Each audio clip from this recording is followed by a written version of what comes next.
If your beef ever turns out just okay, this is what's missing. This Mexican Chipotle Beef Rub brings that deep smoky heat, bold spice, and rich flavor that instantly levels everything up. Full recipe? It's all written out for you in the description.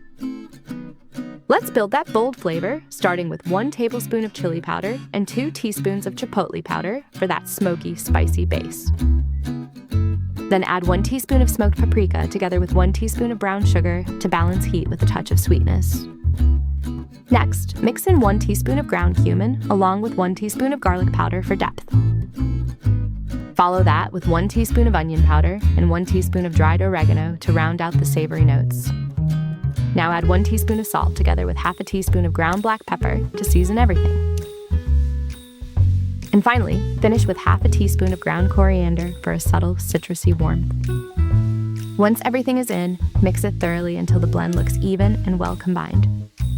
If this is your kind of flavor, save it now so you don't lose it.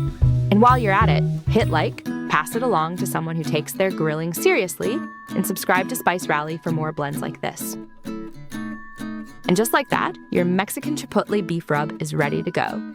This makes about 3 tablespoons, perfect for coating beef before grilling, pan-searing, or roasting.